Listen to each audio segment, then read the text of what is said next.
संसार का नियम है, स्त्री पुरुष के संयोग से संतान का जन्म होता है। यह मनुष्य जीव जंतुओं और मनुष्यों के लिए भी है। शास्त्रों में इस विषय में जो कथा मिलती है उसके अनुसार सृष्टि के आरंभ में ब्रह्मा जी योग बल से मनुष्य को उत्पन्न करते थे, लेकिन इस क्रिया में काफी समय लगता था। ब्रह्मा जी ने भगवान शिव की तपस्या की और सृष्टि के विकास का दूसरा तरीका निकालने की प्रार्थना की। भगवान शिव ने ब्रह्मा जी के तपस्या से प्रसन्न होकर अर्धनारीश्वर रूप में प्रकट हुए। इसके बाद से मैथुन क्रिया से सृष्टि का विकास आरंभ हुआ।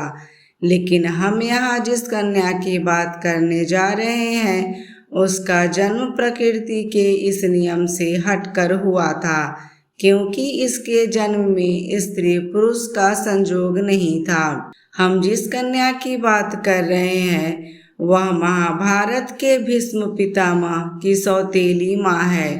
इनका नाम है सत्यवती। इनके जन्म की कहानी बड़ी ही अनोखी है। कथा के अनुसार राजा सुधनवा एक बार वन में शिकार खेलने गए। इस बीच इनकी पत्नी रजस्वला हुई और उनके मन में गर्भ धारण की इच्छा जगी। रानी ने एक शिकारी पक्षी के द्वारा राजा के पास अपना संदेश भेजा। राजा ने एक पात्र में अपना वीर्य देकर पक्षी को रानी तक पहुंचाने के लिए कहा। मार्ग में एक अन्य शिकारी पक्षी मिल गया जिससे इसका युद्ध होने लगा। इससे वीर्य का पात्र छूटकर यमुना नदी में गिर गया। उस समय यमुना नदी में ब्रह्मा जी के शाप से एक अप्सरा मछली रूप में रहती थी। इसने वीर्य को ग्रहण कर लिया। इसके प्रभाव से वो गर्भवती हो गई। गर्भकाल जब पूरा होने को आया तब एक दिन एक मछुआरे के जाल में वह मछली फंस गई। अद्भुत और विशाल मछली होने के कारण इसे राजा सुधनवा के दरबार में लाया गया।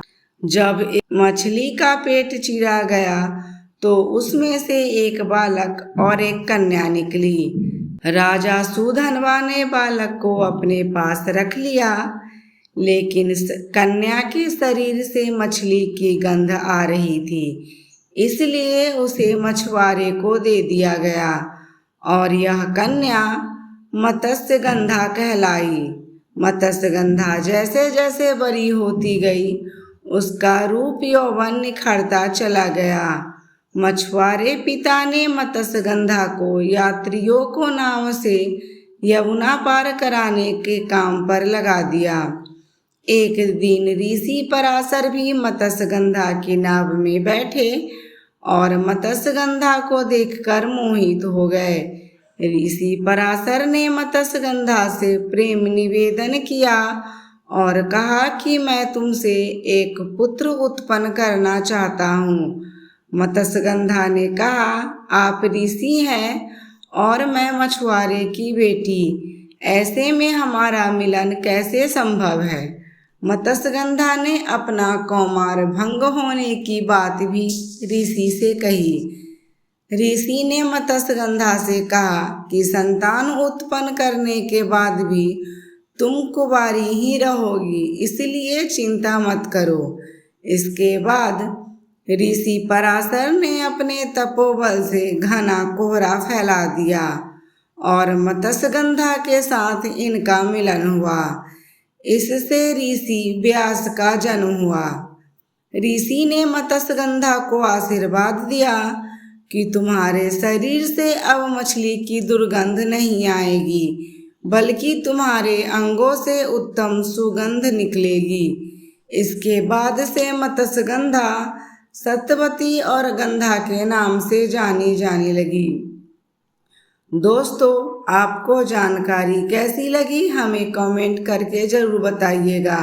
जानकारी अच्छी लगी हो तो वीडियो को लाइक, शेयर और चैनल को सब्सक्राइब कीजिएगा। वीडियो देखने के लिए धन्यवाद।